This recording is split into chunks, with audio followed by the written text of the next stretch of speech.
guys, welcome back to my YouTube channel. My name is Phil Dada and welcome to Phil Dada Vlogs. It's been a while and I miss you guys. But for today's video and for today's episode, I am so excited for this. Alam mo, matagal na akong naghahanap ng merong magtatanong sa akin yung ako naman ang interviewin. And this time, dumating ang pagkakataon that my friend who is my BFF from London is here for a vacation in the Philippines. I am so happy and looking forward to be talking with her. Please welcome, guys, ang aking guest interviewer for today's video, Effie Barker. Thank you so much for gracing my YouTube channel. Oh, what an introduction.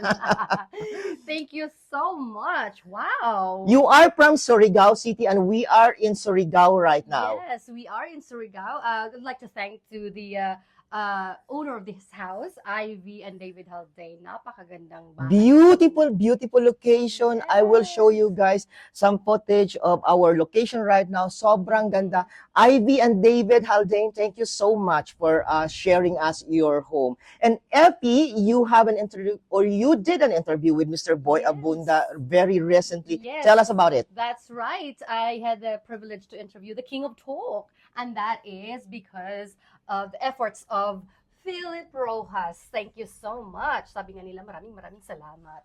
That was great. That was great. That was a great experience to be able to talk to, of course, the master interviewer. Mhm. And there were a lot of things that I've learned from him. And one of the things that stood out in that interview, of course, as he's publicly shared his love and he adores his mother.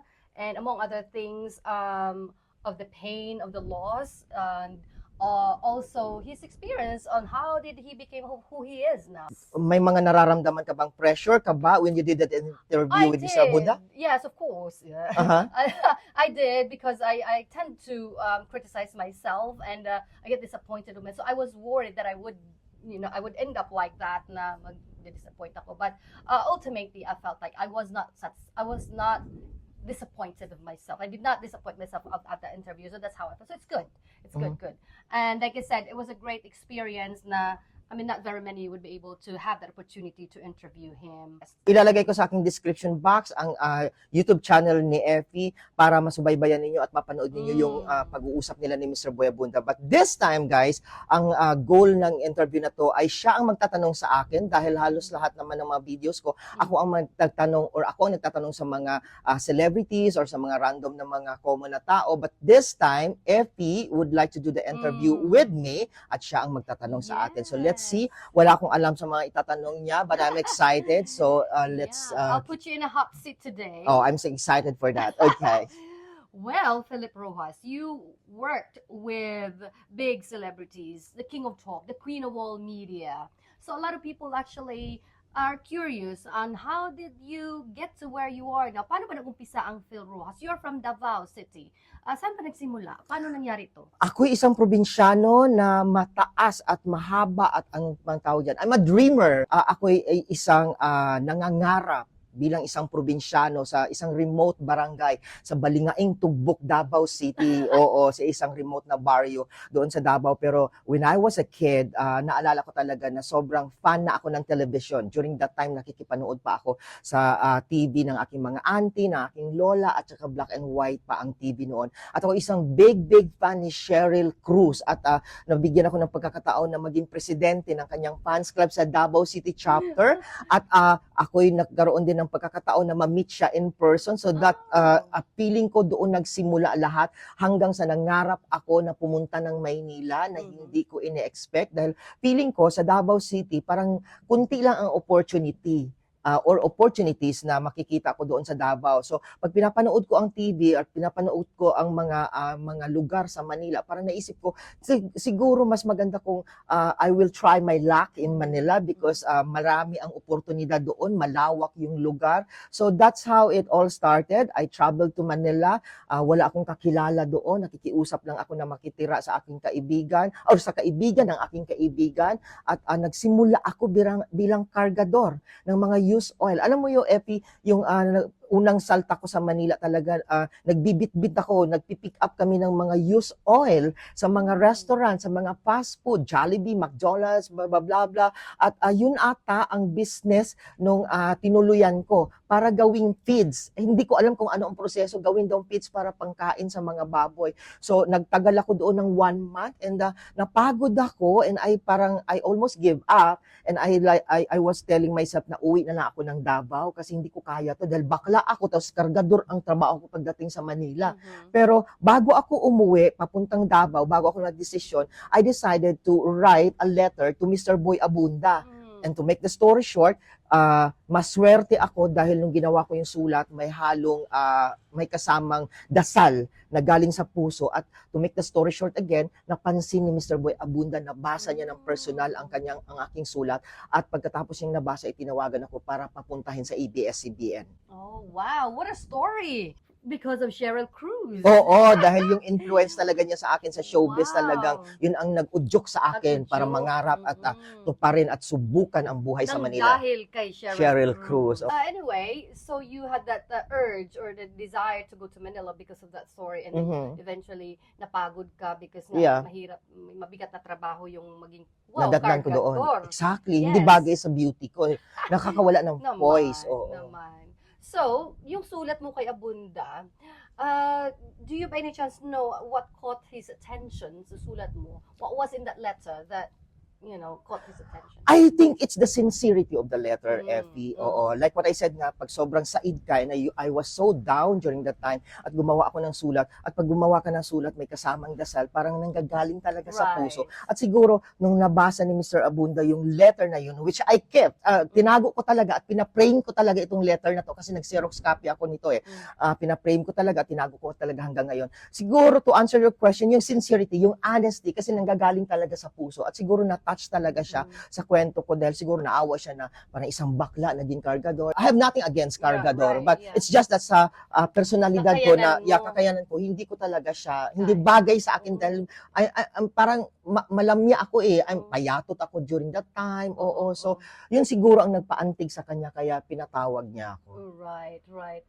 So how is it working with him? Anong umpisa nun? Naging was it Oh my God. errand or whatever? Ang bilis ng pangyayari, Epi, nung pinatawag niya ako sa The Buzz during that time, ay talagang hindi ko alam na yun lang pala ang umpisa ng life-changing experience sa buhay ko. Kumbaga, after niya ako in-interview sa dressing room, kinabukasan ay pinag-report na niya ako at sinabi niya sa akin, hindi ko alam kung anong ibibigay ko sa iyong trabaho, pero let's see, sama-sama ka lang sa akin and everything. And the rest is history. Doon na nag-umpisa lahat na the next day, pinagpunta na niya ako sa bahay niya sa Dorian Street in Anonas, Quezon City.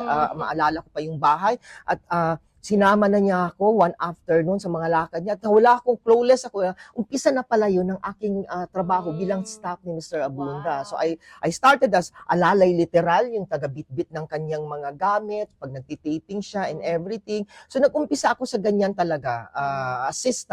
Personal assistant. And then, PA.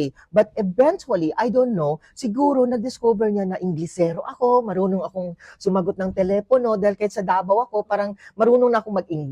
Okay. So parang nakita siguro niya na fit ako for a secretarial job or something. So eventually, I was ang naging trabaho ko na sa kanya ay tagagawa ng kanyang schedule, taga-set ng kanyang mga appointments and everything. So, taga-coordinate ng kanyang mga lakad, mga meetings and everything. So, parang naging ganun na eventually. While working with him, na-shock ako na parang sobrang talino pala niya. Kasi pag nakikita ko siya sa TV, parang alam mo, TV host, ganyan. Pero pag nakakausap mo siya at nakatrabaho mo siya ng up close and personal, parang doon ako na window na parang, grabe pala ang talino ng taong ito. So, hindi ka pwede maging bubububistik lang din. So, dapat sabayan mo rin siya. I mean, hindi man kasing level ng kanyang katalinuhan, pero at least mag-effort ka rin na hindi ka magmumukhang syunga-syunga. So, yun siguro napansin niya na parang, ay, pwede to si Philip. So how's his work ethics? Ano ba siya? Ano bang style ng work niya? Mabilis ba siya? Panggabi? Pang ano? So, my God, if you asked me kung anong klaseng tao si Mr. Boy bilang isang sa work ethics niya, napaka-professional. Napaka-professional, pulido magtrabaho. Kaya, alam mo yung hindi pwede yung mga shortcuts lang. Oo, gusto talaga niya pulido kahit yung mga kung anong iutos niya sa'yo, kailangan. I would say perfectionist siya, pero sa akin kasi, siguro dahil alam niyang galing ako sa probinsya, so hindi ako masyadong perfect talaga pag dating sa mga deliverables ko. Ang dami kong mga weakness, kumbaga kahinaan, kumbaga. And that's one thing good about Mr. Boy Abunda kasi marunong siyang mag-acknowledge, marunong siyang umintindi, malawak yung pag-intindi niya sa tao, like sa akin. Diyos ko, ang haba ng pasensya niya sa akin dahil makalimutin ako, or siguro mali-mali yung grammar ko minsan pag nagtitext and all that. Pero never niya akong nabulyawan or sinisigawan. Marunong siyang umintindi sa kahinaan ng bawat tao. Oo, that's what I like about him. Perfectionist siya dahil nga, like what I said, pulido talaga siya magtrabaho. Oo, bawal sa kanya yung mga petiks-petiks, pa-relax-relax. Pagtrabaho, trabaho talaga. Oo, napaka-generous na tao ni Mr. Boy. Kaya nahihiya ka na mag-shortcut o pa-bunjing-bunjing or patamad-tamad pag siya ang katrabaho mo dahil pagdating naman sa sahuran, sobrang generous niya talaga. Oo. Sa totoong buhay, marunong talaga siyang rumispeto sa teritoryo ng bawat isa. Oo. Kung kahinaan mo yan, hindi niya questionin yan, na hindi siya judgmental na tao. In real life, si Mr. Boy talagang napaka-maintindihin. Yun talaga ang, hindi ko talaga makakalimutan sa kanya, ang lawak ng kanyang pangunawa. Yeah. Sobra, oo. And also, he could talk to any level. Yes, people. I am about to say that, na si Mr. Boy talaga well-adjusted talaga niya, Yeah. napaka-flexible niya, pwede niyang kausapin. At ang gusto ko sa kanya, Epi, na hindi ko talaga makakalimutan ay lahat ng tao, hindi lang mga dignitaries, yung kung sino lang yung mga nakakaangat sa buhay, sila lang ang may opinion sa buhay. Naniniwala siya na bawat tao, regardless of your position, of your status in the society, you have a story to tell. That's what I like about him. Yeah. So parang bawat tao mahalaga, bawat kwento ng tao ay mahalaga. So Yeah. dapat pakinggan. That's what I like Yeah, about Mr. yeah. Abunda. And that humility really shines through during the interview. To experience it Mhm. firsthand was really amazing. Talking about big celebrities, you've also worked with Chris Aquino, the queen of all media. Oh yes. Right? Oh How yes. is it working with her? Oh my God, isa yan sa mga highlights ng aking buhay to work with the Queen of All Media, Miss Chris Aquino, because way back doon sa probinsya, pinapanood ko lang ang mga Aquinos. Oo, ang aking lola, ang aking namayapang lola, isang big fan ng mga Aquinos. And I myself also, growing up watching them on TV, sobrang fan talaga ako ng mga Aquino, lalo na kay Chris Aquino. So nasubaybayan ko talaga ang kanyang entrada sa show business and hindi ko talaga ma-imagine at hindi ko na-expect na darating ang pagkakataon na makatrabaho ko siya. I can Right. travel with her. I can talk to her like a Right. friend. I actually consider her as a friend. Ang relasyon namin ni Chris ay tagasama ako sa kanya because si Mr. Abunda is the one managing all her endorsement, Right. TV endorsement and all that. Nagkaroon ako ng pagkakataon na kunyari ang shoot namin ay sa Singapore or sa Thailand or dito sa Pilipinas, ako ang palagi niyang sinasama because nga si Mr. Boy Abunda nga ang nag-close ng kanyang mga deals pagdating sa mga endorsement. So, someone from the office of Mr. Abunda should go with her, accompany her for as a representative of Mr. Boy Abunda. So, ako ang palagi niyang nire-request na kasama. Kaya nagkaroon kami ng chance talaga na maging close to each other, with each other. So, ayun, memorable sa akin ang aking relasyon kay Chris at hanggang ngayon ay mananatili siya na sa puso ko, sa isipan ko, mahal na mahal ko si Chris Aquino dahil ang laki ng utang na loob ko dyan, dahil napaka-generous. Yeah. Alam mo kayo, that's why she gets along with Boy Abunda dahil pareho talaga sila, something common, napaka-generous nila. Hindi, kumbaga sa Bisaya, dili sila dalo. Napaka manggihatagon, very very kind people. Oo. Feeling lang ng mga tao napaka-intimidating nila, no? Dahil nakita mo ang gaganda, ang tatalino. Diyos ko, wala na ata akong namimit na kasing talino ng dalawang ito. Pero sa totoong buhay, napaka-soft ng mga puso ng mga taong yan. Not because I work with them, ha? But because I've experienced it myself. Right. Oo. Well, you have the authority to say. Oh, that yes. you kind of Oo. right. One can only dream to work with these people. I am so Right. privileged. I am so privileged. Well, you've worked with them. Talk to me about what happened the year 2020. Mahabang panahon ka nagtrabaho sa tapos biglang may changes during that. Oh yeah, traumatic ba hindi naman traumatic pero parang until now 2024 from 2020 parang nahirapan pa rin ako mag-let go because I've worked with them kay Sir Boy for more than 20 years, mga 2 dekada din at biglang nagka-pandemic at biglang nagkaroon ng issue ang ABS-CBN, the closure of ABS-CBN. So So I would say na that was the end of my career with Mr. Boy Abunda dahil nawalan kami ng trabaho, ang mga artista na hinahawakan namin ay nagtatrabaho sa ABS-CBN at dahil nga nasarado ang ABS-CBN at nagka-pandemic kaya nawalan ng trabaho ang mga celebrities na hinahawakan ko rin because during the time I was also I worked as a handler or road manager na ng mga artista na hinahawakan ni Mr. Boy Abunda. So sad to say, nagsarado din ang aming maliit na kumpanya kung saan nagmamanage ng mga artista si Mr. Abunda. So,